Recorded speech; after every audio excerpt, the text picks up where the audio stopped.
হু হু করে বাড়ছে স্বর্ণের দাম, চড়া দামে ছোট হচ্ছে বাজার, বিক্রি কমেছে ৮০%, হিমশিম খাচ্ছেন প্রকৃত ব্যবসায়ীরা।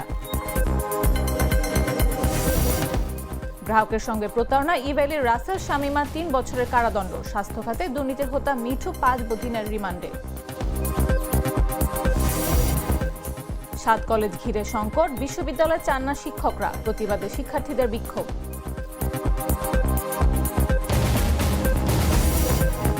এবার আন্দোলন ফিলিপাইনে, দুর্নীতি স্বজনপ্রীতির বিরুদ্ধে ক্ষোভে ফুঁসছে জনতা, প্রস্তুতি চলছে বড় বিক্ষোভ আয়োজনের। এবং এশিয়া কাপে আজ মুখোমুখি আফগানিস্তান শ্রীলঙ্কা, ম্যাচ ঘিরে জটিল হিসাব নিকাশ, জড়িয়ে আছে বাংলাদেশের ভাগ্য।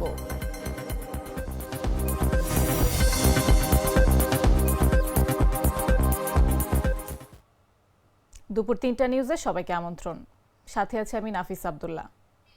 লাল সরিষার দানা থেকে তৈরি হয় প্রাণ সরিষার তেল, আসল ঝাঁঝে আসল স্বাদে। স্বর্ণের দাম বাড়ায় বাংলাদেশের জুয়েলারি বাজার সংকুচিত, ক্রেতা কমে যাওয়ায় বিক্রি কমেছে ৮০% পর্যন্ত। অনেক প্রতিষ্ঠান ব্যবসা ছোট করছে। আন্তর্জাতিক বাজার অস্থিরতা ও সরবরাহ সীমিত থাকায় দাম আরও বাড়ছে, ফলে সোনার অলংকার এখন সাধারণ মানুষের নাগালের বাইরে। ব্যবসায়ীদের দাবি, একদল সোনার বাজারকে এখন জুয়ার দানের মতো ব্যবহার করছেন, ফলে সোনার দামে ব্যাপক অস্থিরতা দেখা যাচ্ছে। প্রকৃত ব্যবসায়ীরা এখন তাদের ব্যবসা টিকিয়ে রাখতে হিমশিম খাচ্ছেন। সাইদ শিপনের পাঠানো তথ্যচিত্র নিয়ে বিস্তারিত জাগো ডেস্ক রিপোর্টে।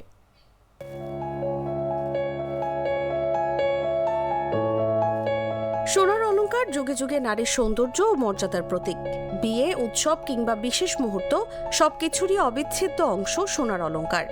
কিন্তু দিনে দিনে আকাশচুম্বী দামের কারণে সোনার অলংকার যেন আকাশের চাঁদ। দিন যত যাচ্ছে সোনার দাম বেড়েছে হু হু করে। এক ভরি সোনার অলংকার কিনতে গুনতে হচ্ছে ২ লাখ টাকার বেশি। স্বর্ণালংকার এখন অধিকাংশ মানুষের ক্রয় ক্ষমতার বাইরে। চড়া দামে ক্রমে ছোট হচ্ছে সোনার বাজার। যারা মধ্যবিত্ত রয়েছে তাদের স্বর্ণের দাম সোনার হরিণ হয়ে গেছে। তো আসলে ক্রয় ক্ষমতার মধ্যে কতটুকু রয়েছে আসলে মানুষের? আসলে যত দিন যাচ্ছে এটা আমাদের বিয়ন্ড ইমাজিনারি লেভেল চলে যাচ্ছে। সো এই অনুযায়ী যদি আমাদেরকে যদি একটু মানুষের কথা যদি আমি বলি যে স্বর্ণের দাম আসলে অনেক অনেক বেড়েছে, বাট রিসেন্টলি আমি যতটুকু জানি যে একটু হয়তোবা কিছু পার্সেন্ট কমেছে।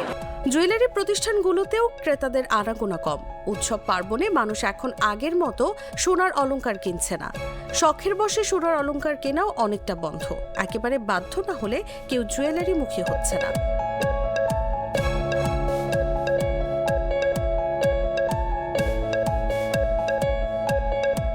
ক্রেতা সংকট দেখা দেয়ায় দেশে সোনার বাজারের আকারও ছোট হচ্ছে। সংশ্লিষ্টরা বলছেন, দেশে সোনার অলংকার ব্যবসায় মন্দা চলছে করোনা মহামারী দেখা দেওয়ার পর থেকেই। গেল ৫ বছরে দেশে অর্থনৈতিক অস্থিরতার পাশাপাশি মানুষের ক্রয় ক্ষমতাও কমেছে। বিপরীতে সোনার দাম বেড়েছে বহুগুণে, ফলে বিক্রি কমেছে আশঙ্কাজনক হারে। ব্যবসায়ীদের দাবি, দেশে সোনার অলংকার বিক্রি কমেছে ৮০% মতো। বিক্রি না থাকায় জুয়েলারি প্রতিষ্ঠানের মালিকরা কর্মীদের বেতন ভাতা দিতে হিমশিম খাচ্ছেন। অনেকেই ছোট করছেন ব্যবসার আকার। তারা বলছেন, সোনার ব্যবসা এখন আর সাধারণ ব্যবসায়ীদের হাতে নেই, জুয়ারিদের দখলে চলে গেছে। একদল সোনার বাজারকে এখন জুয়ার দানের মতো ব্যবহার করছেন, ফলে সোনার দামে ব্যাপক অস্থিরতা দেখা যাচ্ছে। প্রকৃত ব্যবসায়ীরা এখন তাদের ব্যবসা টিকিয়ে রাখতে হিমশিম খাচ্ছেন। দেশে সোনার বাজারের প্রকৃত আকার কত সে বিষয়ে কোনো গবেষণা বা জরিপ কেউ করেনি। তবে ২০২৪ সালে বাংলাদেশ জুয়েলার্স অ্যাসোসিয়েশনের এক প্রতিবেদনে দেশের সোনার বাজারের আকার ২ লাখ কোটি টাকা উল্লেখ করা হয়। বর্তমানে বাজারের চেয়ে ২০% মতো কমেছে বলে জানান বাজুসের দায়িত্বশীলরা। সেই হিসেবে বর্তমানে দেশে সোনার বাজারের আকার এখন ১.৫ লাখ কোটি টাকার মতো। দিনে দিনে সোনার দাম বাড়ার কারণ হিসেবে BAJUS standing committee on tariff and ট্যাক্সেশনের চেয়ারম্যান আনোয়ার হোসেন বলেন, আমেরিকার শুল্ক নিয়ে ঝামেলা হচ্ছে। তাদের সঙ্গে চীন, রাশিয়া, ভারত একসঙ্গে বৈঠক করছে। তার একটি প্রভাব পড়ছে ডলারে। মধ্যপ্রাচ্যে ইসরায়েলি ঝামেলার জন্য মধ্যপ্রাচ্যের লোকেরাও ডলারের প্রতি আস্থা হারিয়ে ফেলছে, মানে নিরাপদ বোধ করছে না। এ কারণে এখন চীন, ভারত সহ বিভিন্ন দেশ সোনা কিনে রিজার্ভ করছে। এছাড়া সরবরাহ কমের কারণেও বাড়ছে সোনার দাম। তিনি বলেন, খনি থেকে ওইভাবে সোনা তোলা হচ্ছে না, এসব কারণে সোনার দাম বাড়ছে। তাসলিমা তিথি, জাগো নিউজ। চড়া দামে ছোট হচ্ছে সোনার বাজার, এই বিষয় নিয়ে আলোচনার জন্য আমাদের সঙ্গে স্টুডিওতে উপস্থিত আছেন জাগো নিউজের জ্যেষ্ঠ প্রতিবেদক সাইদ শিপন। শিপন, স্বাগত আপনাকে। ধন্যবাদ আপনাকে। শিপন, আপনার কাছে আমার প্রশ্ন, দিন যত যাচ্ছে সোনার দাম অনেক হারে বাড়ছে, যা একেবারে নাগালের বাইরে। তো আপনার কাছে আমার প্রথম প্রশ্ন থাকবে, কেন সোনার অলংকার সাধারণ মানুষের ক্রয় ক্ষমতার বাইরে চলে যাচ্ছে, আর সোনার দামে অস্থিরতার মূল কারণটা কি আসলে? জি, আপনাকে ধন্যবাদ। আপনি জানেন যে ক্রয় ক্ষমতার বাইরে চলে যাওয়া মানে যেটি সাধারণ মানুষের নাগালের ভিতরে আর থাকে না। এখন কিন্তু এক ভরির যেটি পিওর গোল্ড সেটির দাম হচ্ছে 1,88,000 টাকা, এবং আপনি যখন এই সোনার অলংকার কিনতে যাবেন তখন আপনাকে এটার পরে 5% ভ্যাট এবং 6% মজুরি দিতে হবে।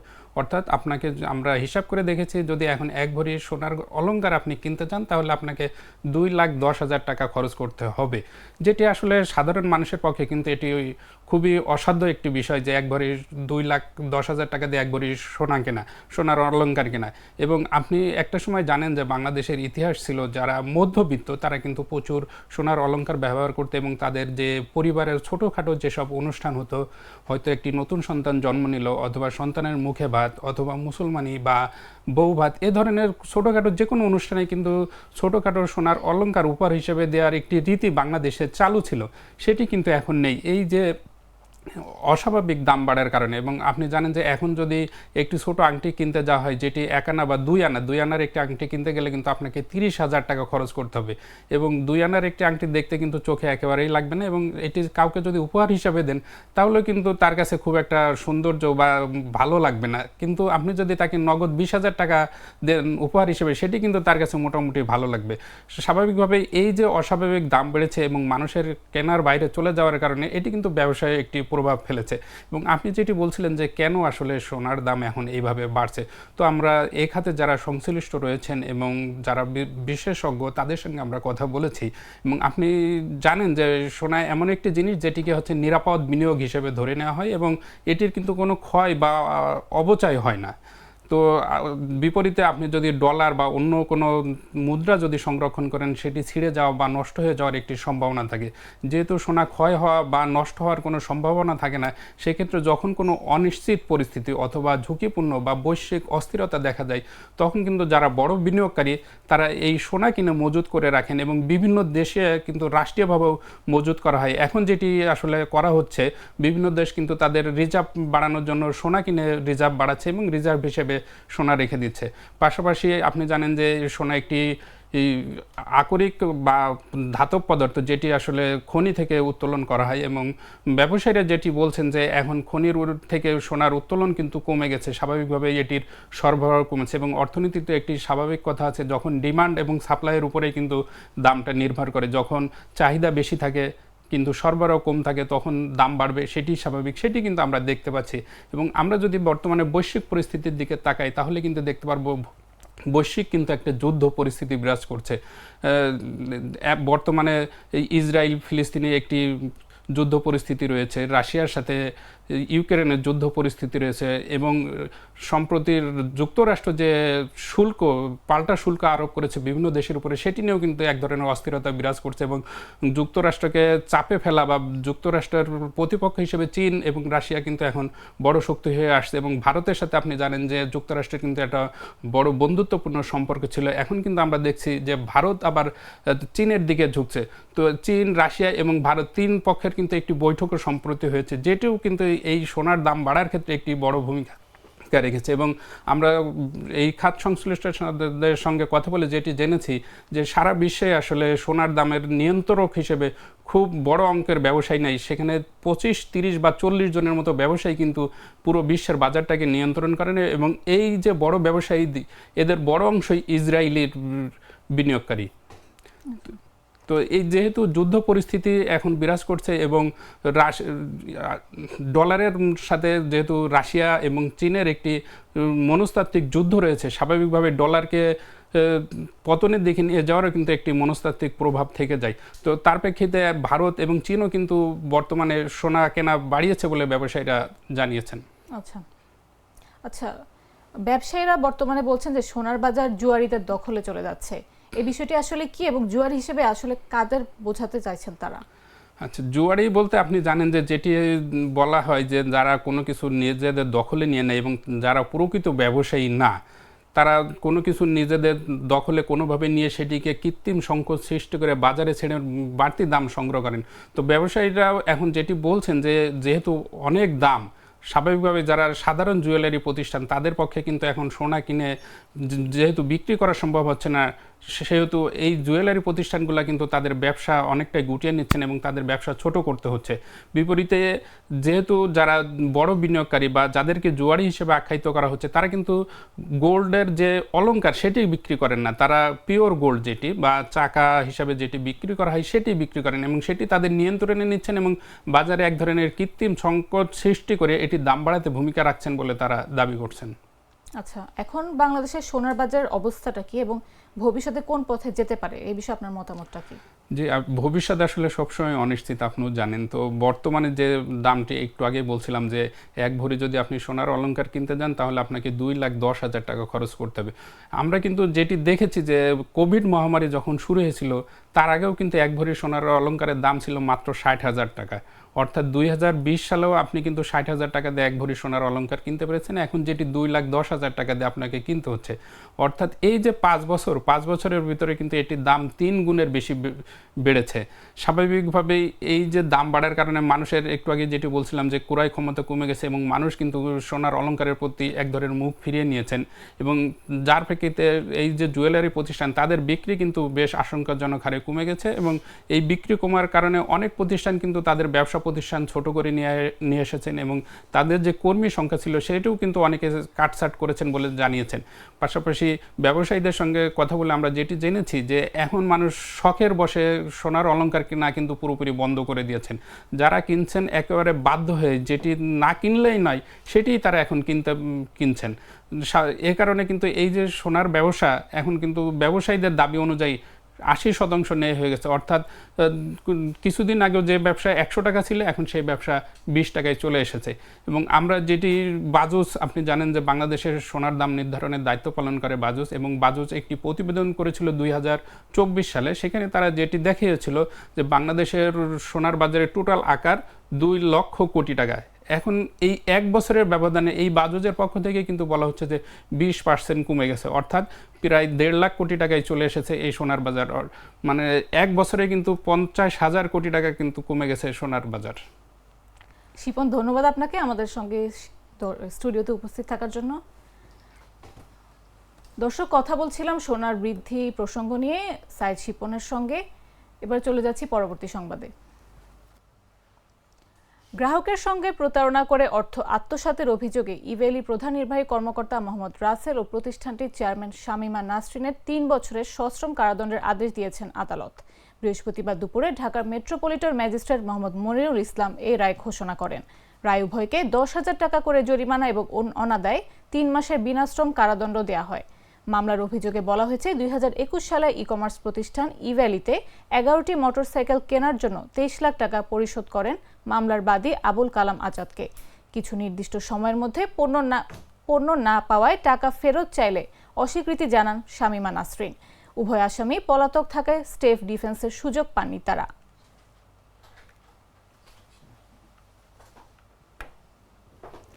আওয়ামী সরকারের আমলে স্বাস্থ্য খাতে দুর্নীতির হোতা আলোচিত ঠিকাদার মোতাজ্জেরুল ইসলাম মিঠুকে দুদকের মামলায় 5 দিনের রিমান্ড মঞ্জুর করেছেন আদালত। বৃহস্পতিবার শুনানি শেষে ঢাকা মহানগর দায়রা জজ সাব্বির ফয়েজের আদালত এই আদেশ দেন। বৃহস্পতিবার আদালতে মিঠুর পক্ষে আইনজীবী শফিকুল ইসলাম ও বোরহানুদ্দিন জামিন ও রিমান্ড বাতিলের আবেদন করেন। তবে দুদকের প্রসিকিউটর মীর আহমেদ আলী সালামের বিরোধিতা করে রিমান্ড মঞ্জুরের পক্ষে যুক্তি দেন। উভয় পক্ষের শুনানি শেষে আদালত 5 দিনের রিমান্ড মঞ্জুর করেন। এর আগে গেল 10 সেপ্টেম্বর রাতে রাজধানীর নিউ মার্কেট এলাকা থেকে তাকে গ্রেফতার করে ঢাকা মহানগর গোয়েন্দা পুলিশ।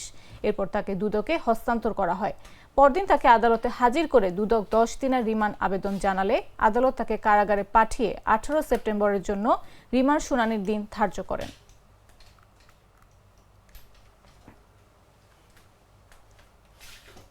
প্রস্তাবিত ঢাকা সেন্ট্রাল ইউনিভার্সিটিকে কেন্দ্র করে 7 কলেজের শিক্ষক ও শিক্ষার্থীদের মধ্যে নতুন করে উত্তেজনা দেখা দিয়েছে। শিক্ষকেরা নতুন বিশ্ববিদ্যালয়ের বিরোধিতা করে আন্দোলনে নেমেছেন। এর প্রতিবাদে বিক্ষোভ করেছেন শিক্ষার্থীরা। বৃহস্পতিবার বেলা 11:30টার দিকে ঢাকা কলেজের শহীদ মিনারে জড়ো হয়ে বিক্ষোভ শুরু করেন শিক্ষার্থীরা। এ সময় তাদেরকে আন্দোলনে নামা শিক্ষকদের বিরুদ্ধে বিভিন্ন স্লোগান দিতে শোনা যায়। বিক্ষোভ সমাবেশে শিক্ষার্থীরা অভিযোগ করেন, তাদের যৌক্তিক দাবির প্রেক্ষিতে ঢাকা সেন্ট্রাল ইউনিভার্সিটি প্রতিষ্ঠার চূড়ান্ত সিদ্ধান্ত নেয়ার পর শিক্ষা ক্যাডার কর্মকর্তারা আন্দোলনে নেমেছেন। সরকারের পদক্ষেপের বিপরীতে আন্দোলনে নেমে তারা সরকারি কর্মচারী আচরণ বিধিমালা লঙ্ঘন করেছেন। তাদের দাবি, অবিলম্বে পূর্ণাঙ্গ বিশ্ববিদ্যালয় হিসেবে ঢাকা সেন্ট্রাল ইউনিভার্সিটির অধ্যাদেশ জারি। একই সঙ্গে ঢাকা সেন্ট্রাল ইউনিভার্সিটি প্রতিষ্ঠার বিরোধিতা করা শিক্ষা ক্যাডারের কর্মকর্তাদের বিরুদ্ধে শাস্তিমূলক ব্যবস্থা নিতে সরকারের কাছে দাবি জানান শিক্ষার্থীরা।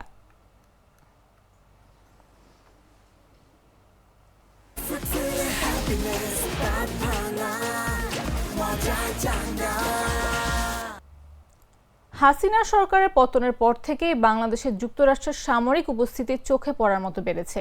বিশেষ করে চট্টগ্রাম সমুদ্র বন্দর ও পার্শ্ববর্তী ঘাঁটিগুলোতে বিদেশি নৌ চলাচলের তৎপরতা অস্বাভাবিক হারে বৃদ্ধি পেয়েছে। ঠিক কী উদ্দেশ্যে এই আগমন, সে বিষয়ে সরকারিভাবে কেউ মুখ খুলছে না। এ নিয়ে আতঙ্ক ছড়াচ্ছে দক্ষিণ এশিয়ায়। বিস্তারিত তুষার ইসলামের রিপোর্টে।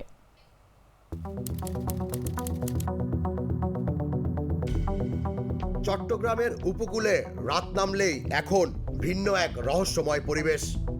ঘাটের অন্ধকার জলে অচেনা জাহাজের ভেসে ওঠা আলো, নোঙর ফেলার শব্দ আর কুয়াশার ভেতর দিয়ে হঠাৎ মিলিয়ে যাওয়া হেলিকপ্টারের গুঞ্জন স্থানীয়দের মধ্যে গুজবের ঝড় তুলেছে। প্রকাশ্যে কিছু না বললেও কূটনৈতিক মহল বলছে, হাসিনা সরকারের পতনের পর থেকেই বাংলাদেশে যুক্তরাষ্ট্রের সামরিক উপস্থিতি চোখে পড়ার মতো বেড়েছে। বিশেষ করে চট্টগ্রাম সমুদ্র বন্দর ও পার্শ্ববর্তী ঘাঁটিগুলোতে বিদেশি নৌ চলাচলের তৎপরতা বৃদ্ধি পেয়েছে অস্বাভাবিক হারে। ঠিক কী উদ্দেশ্যে এই আগমন, সে বিষয়ে সরকারিভাবে কেউ মুখ খুলছে না। ভারতীয় গণমাধ্যম ওয়ান ইন্ডিয়ার এক প্রতিবেদনে বলা হয়, পোস্ট হাসিনা বাংলাদেশ যুক্তরাষ্ট্রের জন্য কৌশলগতভাবে অত্যন্ত গুরুত্বপূর্ণ। বঙ্গোপসাগরের জলসীমা দিয়ে চীন ভারতের শক্তি প্রতিযোগিতা যেভাবে তীব্র হচ্ছে, সেখানে বাংলাদেশকে ঘিরে নতুন দাবার বোর্ড সাজানো হচ্ছে। সেটি কেবল সামরিক নয়, অর্থনৈতিক ও ভূ রাজনৈতিক ভবিষ্যতের সঙ্গেও গভীরভাবে জড়িত।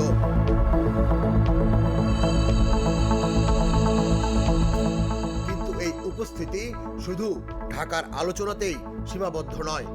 ভারতের গুপ্তচর সংস্থা থেকে শুরু করে মিয়ানমারের সীমান্তবর্তী সামরিক মহল পর্যন্ত সবাই এই কার্যক্রম নিয়ে অস্বস্তিতে। এমনকি বন্দর নগরীর সাধারণ মানুষও অদ্ভুত পরিবর্তন টের পাচ্ছেন। রাতের পর রাত পাহাড়ি সড়কে ভারী যানবাহনের চলাচল, বিদেশি সেনাদের দেখা মিলছে স্থানীয় রিসোর্ট আর নিরাপদ জোনে।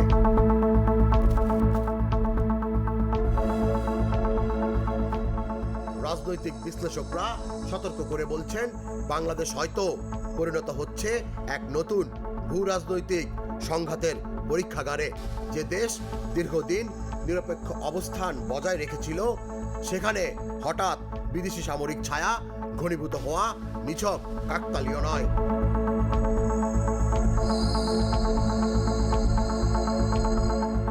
এখন প্রশ্ন হলো, চট্টগ্রামের বন্দর নগরীতে যে অজানা শক্তির পদচারণা শুরু হয়েছে, তাতে বাংলাদেশে কি যুক্তরাষ্ট্রের কোনো ঘাঁটি হতে যাচ্ছে, নাকি কেবল অস্থায়ী প্রদর্শন, অথবা দক্ষিণ এশিয়ার নতুন এক সংঘাতের সূচনা? উত্তর খুঁজছে পুরো জাতি। তুষার ইসলাম, জাগো নিউজ। লিবিয়ায় অনিয়মিতভাবে বসবাস করা 176 বাংলাদেশি নাগরিককে দেশে ফিরিয়ে আনা হয়েছে। বৃহস্পতিবার সকালে বুরাক এয়ারের একটি চার্টার ফ্লাইটে তারা হযরত শাহজালাল আন্তর্জাতিক বিমানবন্দরে পৌঁছান। এই প্রত্যাবাসন প্রক্রিয়াটি পররাষ্ট্র মন্ত্রণালয়, প্রবাসী কল্যাণ ও বৈদেশিক কর্মসংস্থান মন্ত্রণালয়, ত্রিপোলিতে অবস্থিত বাংলাদেশ দূতাবাস এবং আন্তর্জাতিক অভিবাসন সংস্থার সম্মিলিত উদ্যোগে সম্পন্ন হয়েছে। ফেরত আসা নাগরিকদের মধ্যে 172 জন ত্রিপোলির তাজুরা ডিটেনশন সেন্টারে আটক ছিলেন এবং বাকি 4 জন IOM এর আশ্রয় কেন্দ্রে অবস্থান করছিলেন।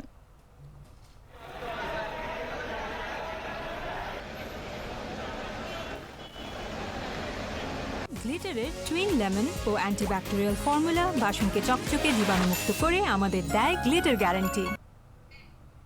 জানাবো আন্তর্জাতিক সংবাদ।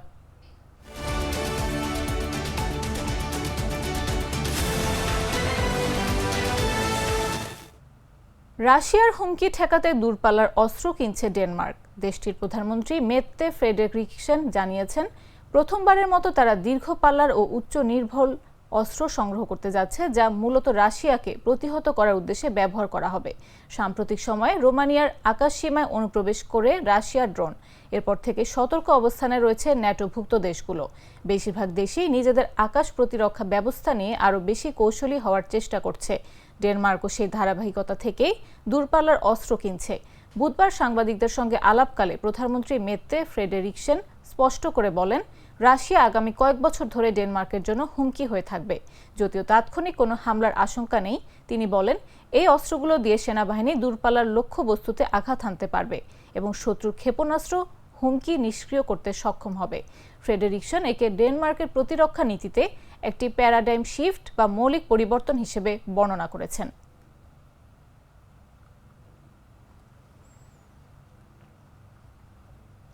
এবার আন্দোলন শুরু হয়েছে ফিলিপাইনে। সেখানে দুর্নীতি স্বজনপ্রীতির বিরুদ্ধে ক্ষোভে ফুঁসছে জনতা। প্রস্তুতি চলছে বড় বিক্ষোভ আয়োজনের। দক্ষিণ পূর্ব এশিয়ার দেশটিতে সাম্প্রতিক অস্বাভাবিক বৃষ্টিপাত ভয়াবহ দুর্ভোগ তৈরি করেছে। তবে এতে শুধু জনজীবন বিপর্যস্তই হয়নি, বরং বন্যা নিয়ন্ত্রণ প্রকল্পে দুর্নীতির অভিযোগকেও সামনে এনেছে। প্রচণ্ড বৃষ্টিতে লাখ লাখ মানুষ যাত্রাপথে আটকে পড়েছে, রাস্তায় গাড়ি ভেসে গেছে, শহরগুলো নদীতে পরিণত হয়েছে। এছাড়া ইঁদুরবাহিত রোগ লেপোটাস্টাইরোসিস ছড়িয়ে পড়েছে ভয়াবহভাবে। মানুষের প্রশ্ন তুলছে, কোটি কোটি টাকার সড়ক, সেতু, বাঁধ নির্মাণে খরচ হলেও বন্যা নিয়ন্ত্রণের সরকার ব্যর্থ কেন? টিকটক, ফেসবুক ও এক্সের মতো সামাজিক মাধ্যমগুলোতে ক্ষোভ উগরে দিচ্ছে সাধারণ মানুষ। অভিযোগ উঠেছে, প্রভাবশালী রাজনীতিবিদ ও ঠিকাদাররা ভুয়া প্রকল্প বানিয়ে টাকা হাতিয়ে নিচ্ছেন।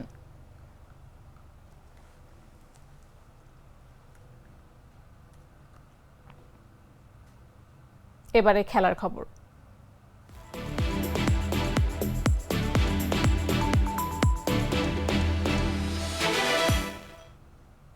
এশিয়া কাপে বি গ্রুপের শেষ ম্যাচ আজ। মুখোমুখি আফগানিস্তান এবং শ্রীলঙ্কা। এরই মধ্যে 2 ম্যাচ জিতে সুপার 4-এ এক পা প্রায় দিয়ে রেখেছে শ্রীলঙ্কা। সুপার 4 নিশ্চিত করতে হলে আজ শ্রীলঙ্কার বিপক্ষে অবশ্যই জিততে হবে আফগানিস্তানকে। তবে এই ম্যাচের সঙ্গে জড়িয়ে রয়েছে বাংলাদেশের ভাগ্য, কারণ আফগানিস্তানের জয় মানেই বাংলাদেশের বিদায় নিশ্চিত হয়ে যাওয়া। যে কারণে নিশ্চিতভাবে বাংলাদেশের ক্রিকেট প্রেমীরা আজ শ্রীলঙ্কার সমর্থক। শ্রীলঙ্কার আফগানিস্তানের ম্যাচটি ঘিরে তৈরি হয়েছে জটিল হিসাব নিকাশ। যদি আফগানিস্তানকে শ্রীলঙ্কা হারিয়ে দেয়, তাহলে কোনো অঙ্কই কষা লাগবে না। এমনিতে শ্রীলঙ্কা ও বাংলাদেশ পৌঁছে যাবে সুপার 4-এ। কিন্তু সমস্যা বাঁধবে যদি আফগানিস্তান জিতে যায়। যদি শ্রীলঙ্কা আগে ব্যাট করে 150 তোলে, তবে আফগানিস্তানকে সেটা 11.4 ওভারের মধ্যে তাড়া করতে হবে সুপার 4-এ ওঠার জন্য। আবার আফগানিস্তান 150 করলে শ্রীলঙ্কাকে 84 রানে নিচে গুটিয়ে দিতে হবে। তাহলে বাংলাদেশ জায়গা করে নেবে পরের রাউন্ডে। অর্থাৎ সহজ সমীকরণ, আফগানিস্তানের জয়ের বিকল্প নেই। বাংলাদেশ চাইবে শ্রীলঙ্কা জয়ী হোক, তবে শ্রীলঙ্কা যদি হারে সেটা হতে হবে বড় ব্যবধানে।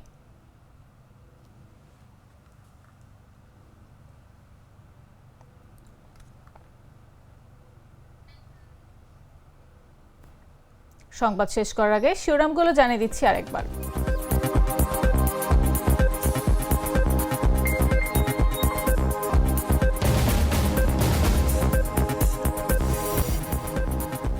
হু হু করে বাড়ছে স্বর্ণের দাম, চড়া দামে ছোট হচ্ছে বাজার, বিক্রি কমেছে 80%, হিমশিম খাচ্ছেন প্রকৃত ব্যবসায়ীরা।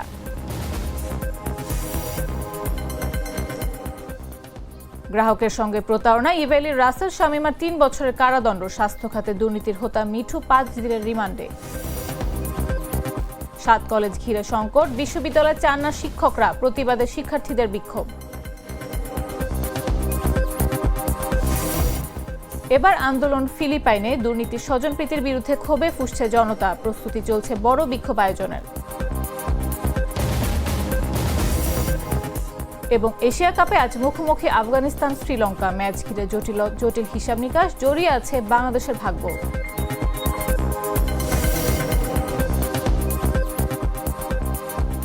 দর্শক, এই ছিল এখনকার মতো।